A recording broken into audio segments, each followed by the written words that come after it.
The best time to catch up is now. Catch up sessions.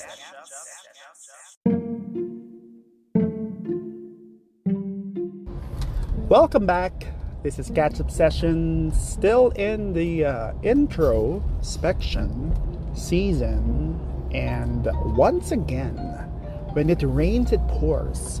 Another one joining us. I think this is officially the work series.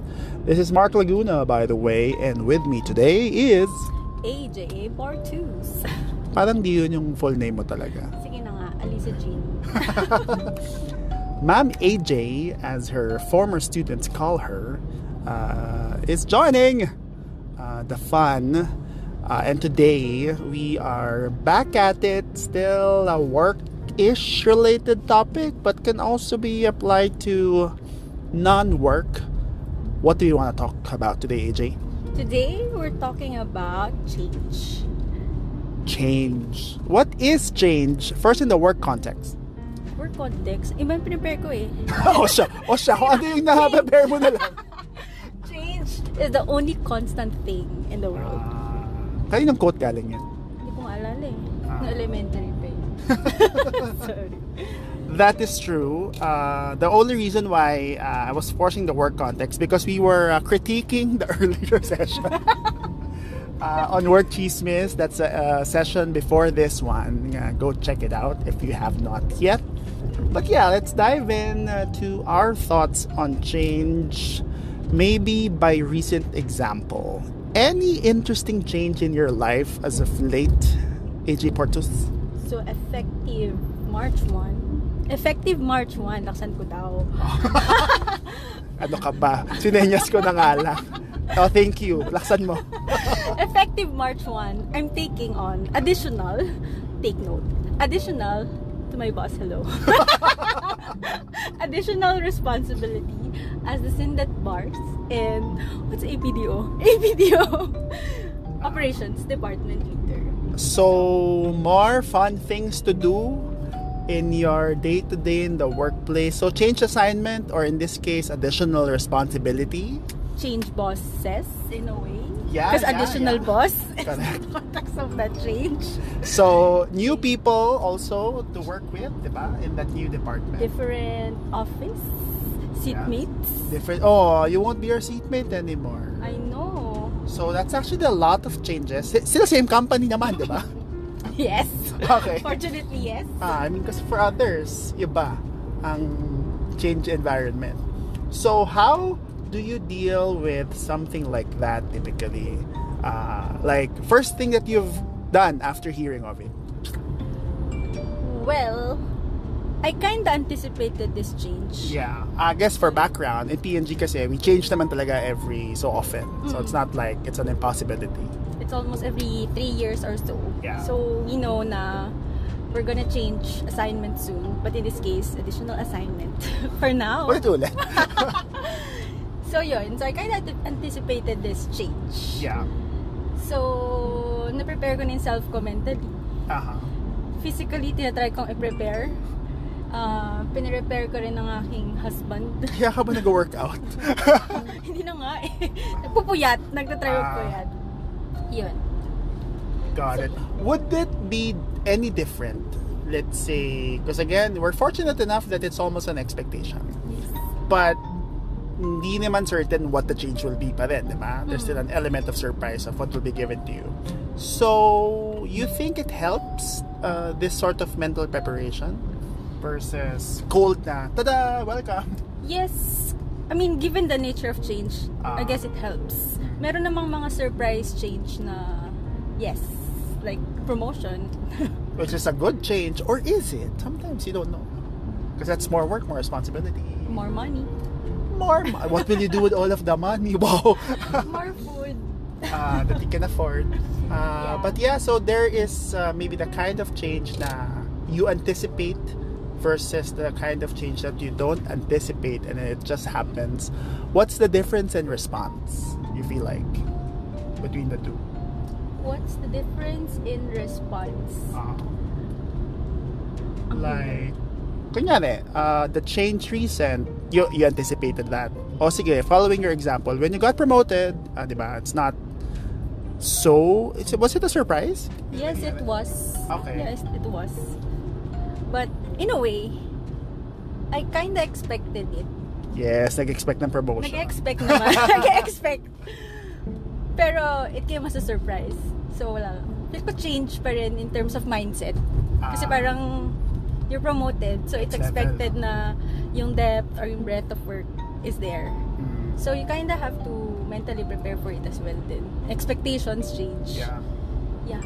So how about, what is not a recommended response? Ang dami nagme-message. Oo nga What is not a recommended response to change that you've seen or maybe you've done before? Na if you had your way, dapat pala hindi ganun isip or...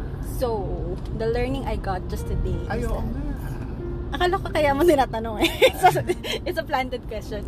Is that you don't necessarily have to compare past and present, like past teammates versus current teammates, Yeah. past bosses versus current bosses, or even sa life. Like, Bakit daw? Di ba inevitable naman yung comparison?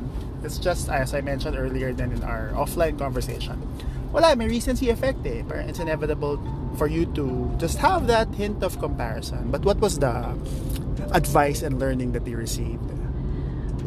it was actually a watch out kasi parang sabi daw, it's human nature to compare. Correct. But then again, in some cases, it won't help kasi parang nagiging personal yung attack. So, I think that's what I got dun sa guidance that I got just Right. today. Because by the way, while you think that of other people, yun din yung iniisip sa'yo.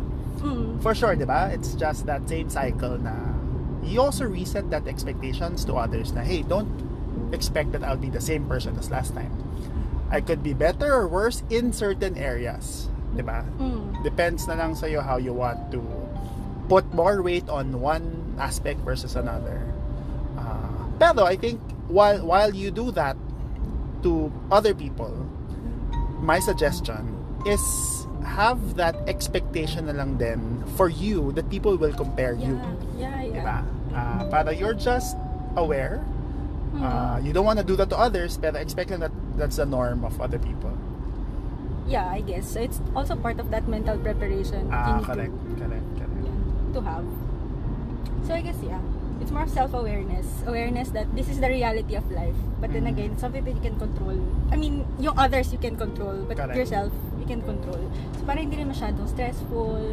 Ano yun, positive lang. Yeah. You don't take it personally. Kasi it makes, I think, things worse, I guess, in a sense. A lot more taxing pa for you. Yeah, oo. Or baka nag-overthink ka lang. No. Alam mo, marami tayong capacity talaga for overthinking, no? That's our tendency. Yes. How does work changes naman affect your life? You mentioned kanina, na-brief mo yung asawa mo. Ano ka nalaman?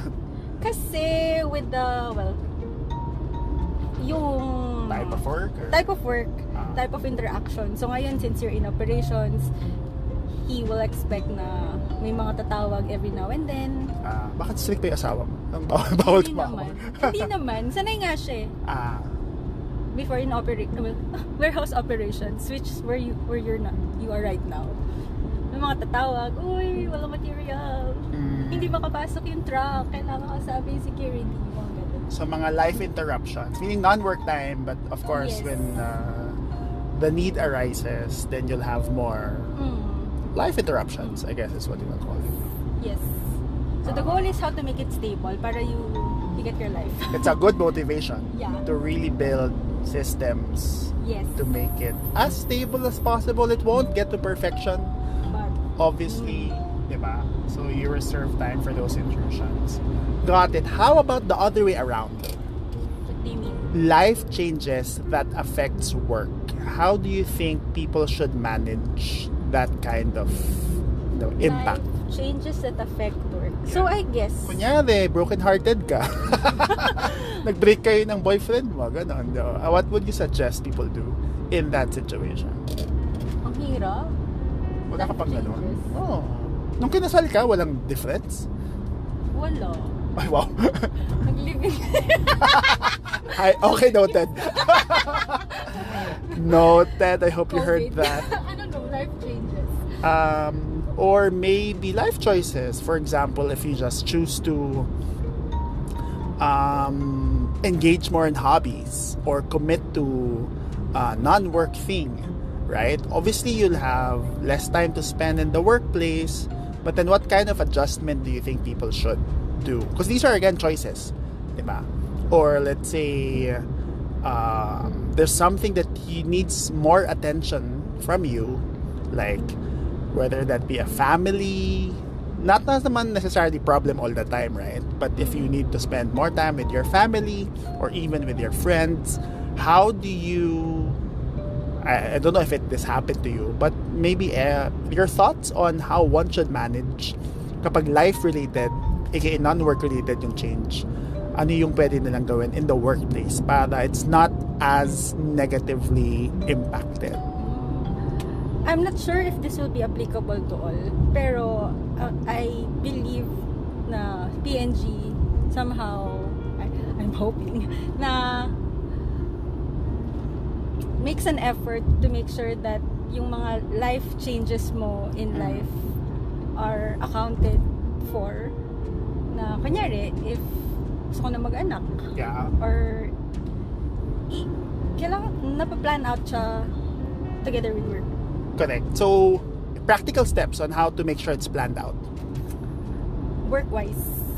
Well, we need to have the talk sa work colleagues, sa bosses, Yes. and we need to have the talk also with the family, with the husband, so that less yung friction, less yung So, it's really setting the expectations ahead. By the way, pwedeng hindi sila mag-agree. Diba? yeah. Pero at least you are able to communicate Mm. what you want or what you need in that moment. Yes.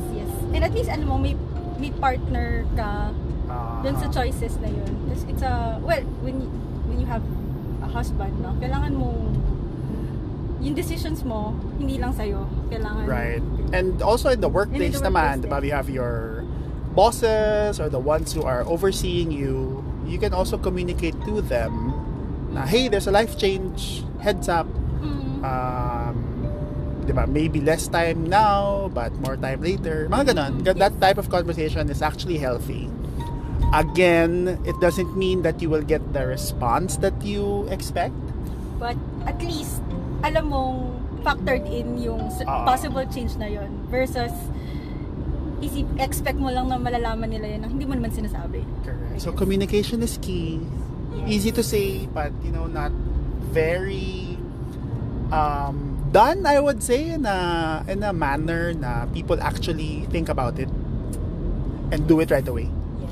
Kasi nga sometimes people don't necessarily communicate life changes or work changes to the other party. Oo, kasi alam ko may mga tao rin na doesn't want to like, bear themselves sa work.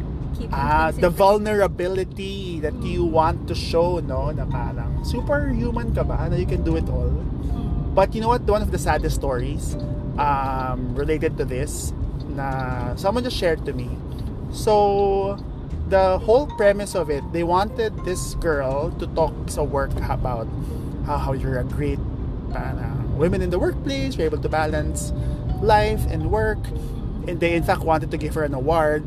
Tapos sabi niya, wag na lang kasi sa work lang naman ako valued. Tapos sa work, sa home daw niya, parang they don't see her importance. But then mapaparealize ka din, di ba? I mean, that must be a signal, and this is not a judgment, but this is more probably observation, that she probably did spend more time at the workplace. Or even if she was trying, it wasn't what was needed by the people in her life outside of work. Which actually sad in a way kasi we know for a fact that it's not an isolated case. No? It happens. So, correct.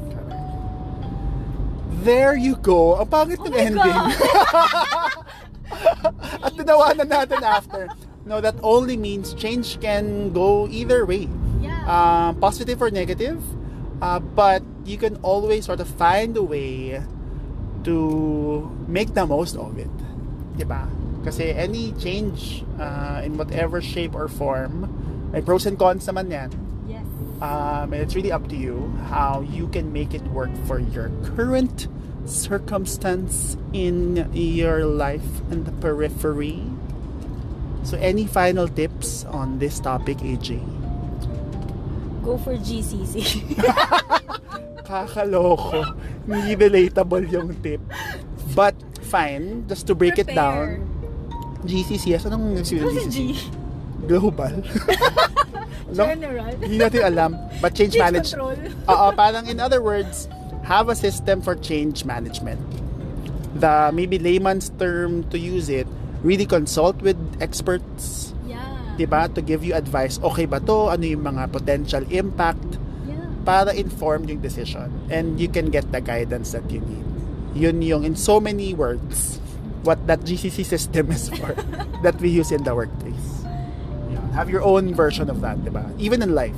Yep. On that note, I always end with how can they consult with you more? You know, when they have more questions, where can they reach you? You can reach me at, oh my God, Instagram at AJ Portus. Napaka-basic ng mga guests ko, no? Full name lang. Ako din naman. Or my Yahoo account. YM? May ganun pa ba? Wala. Kasi sabi mo basic eh. Kasi nung mga elementary pa ako, Wow. isasmarty at yahoo.com. I don't think they can reach you there No. anymore. So AJ Portos on Portus Instagram. Just for questions and queries and what have you. Thank you so much for spending time. Check na yung bucket list ko. Talaga ba? Oo. Kasi, na ma-feature sa catch-up session. Ano pag na-delete ko pala to? Oh my God. May isa pa yung pakinggan nyo yung Saigon. Pero tumatawa lang ako doon. Yeah, she had an appearance in a previous episode. What happened in Saigon stays in the podcast. You can check it out. Thanks for joining. That's again another introspection here on Catch Up Session.